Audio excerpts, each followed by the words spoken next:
Hello everyone, welcome back to my channel Sunita Chandra. তো আজকে brush করা, চা খাওয়া সব হয়ে গেছে, ঋষিরও করিয়ে দিয়েছি। তারপরে উপরে জুতোগুলো ভুলে গেছিলাম, সেজন্য উপরে আবার উঠে পর একবার বসতে এসেছি। আমি যে তোমাদের সাথে একটু কথাও বলে নিই। তো সেই কারণে একবার বসলাম, একটু তোমাদেরকে দেখিয়ে দিলাম যে বসে আছি বলে, এই আর কি। তো এই যে তোমার দাদা ভাই আজকে ঘুম থেকে উঠিনি, আজকে চলে গেছে বিষ্ণুপুর। তো ও প্রায় দিনই তো জানো বিষ্ণুপুর যায় কাজের সূত্রে। তো এই যে কি রান্না করব না রান্না করব না ভাবছি, সে করতে করতে মুড়ি খাবার টাইম হয়ে গেল। তো ঋষি এই যে অঙ্গনওয়াড়ি স্কুলের খিচুড়ি ডিম চপ সব দিয়ে খাওয়া হচ্ছে, খাওয়া হয়েই গেছে ওর, তারপরে আমি ভিডিওটা নিয়েছিলাম। তো আজকে কি হয়েছে জানো বন্ধুরা, এই সারাদিন মাথার মধ্যে ফোন ঘাটা ফোন ঘাটা ফোন ঘাটা করতে করতে আজকে মাছের ঝোল চাপিয়েছিলাম, আর ঋষিকে ওইদিকে চান করাতে চলে গেছি, আর আমার মনেই নেই যে আমি মাছের ঝোলটা চাপিয়েছি বলে। একদম মাথা থেকে বেরিয়ে গেছে, আর মাছের ঝোলটা পুড়ে গেছে পুরো জানো। ওই মাছের ঝোলটাই ভাত খাবার সময় নিলাম, আর কি করব, ভাতের টাইম হয়ে গেছে যেহেতু, আর তো করার কিছু নেই। তো খুব একটা খারাপ লাগেনি, কিন্তু একটু কালো কালো হয়ে গেছিল আর কি। তো ওই আজকে খাই, কিছু করার নেই। আজকে ভেবেছিলাম যে হোম ডেলিভারির খাবার খাবো। তোমার দাদা ভাই যেদিন না থাকেন আমার আর রান্না করতে ইচ্ছে করে না, মনে হয় যে হোম ডেলিভারি খাবার বলে দিই তাহলে দিয়ে যাবে। আজকে কিন্তু ফোনও করলাম, কিন্তু বললো দিয়ে যেতে পারবে না, সেজন্য বাড়িতেই যা হোক কষ্ট সৃষ্ট করে রান্না করতে হলো। খাওয়া দাওয়া করলাম, বাসন ধুলাম, দিয়ে দুপুরবেলায় ঘুমানো যেহেতু অভ্যাস, ঘুমালাম একটু। দিয়ে আজকে উঠতেও অনেকটা দেরি হয়ে গেছে, যেরকম উঠে সেরকমই উঠেছিলাম, 5:30 5:15 এরকমই উঠি। তো উঠে পর দেখছি তোমার দাদা ভাই তারপরেই চলে এসছে 5:30 বাজতে।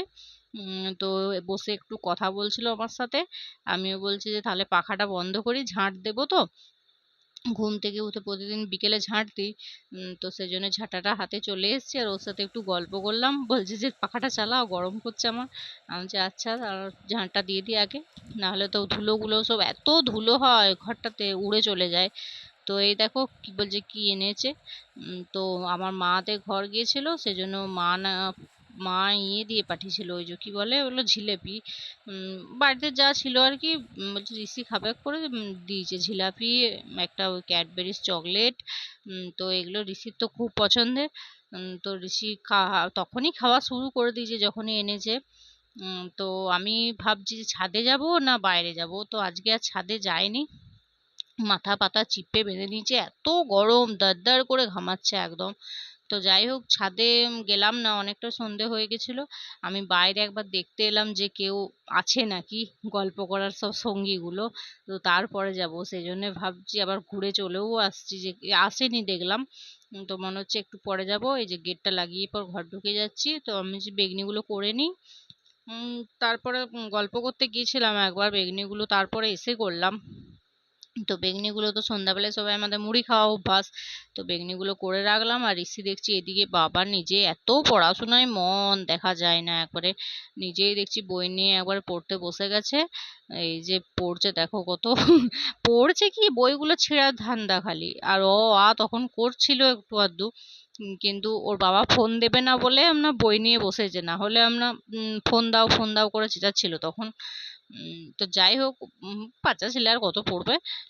এখন তো বদমাইশি হবে। তো পড়াশোনা করে উঠার পর দেখো আমি একটা কাগজ নিয়ে আর কি কাজ করছিলাম একটু।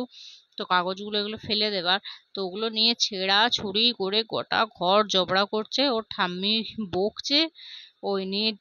ছোট ছেলে বাড়িতে থাকলে না, ওকে নিয়ে যে চেঁচামেচি করে কি করে টাইমটা সারাদিন পেরিয়ে যাবে বুঝতেই পারবে না। তো ওই হলো আর কি কাহিনী। তো আমিও আর কি বলবো, সেই জন্য সারাদিন যা করলাম টুকটাকি কাজ, তোমাদের সাথে ওটাই শেয়ার করি। তো আর রাত্রেবেলে আর কিছু বলার নেই। আর ঋষি দেখো হাত ছিঁড়বে দেখাবে বলছে তোমাদেরকে, হাত ছিঁড়ে দেখিয়ে দিল। তো চলো বন্ধুরা, টাটা।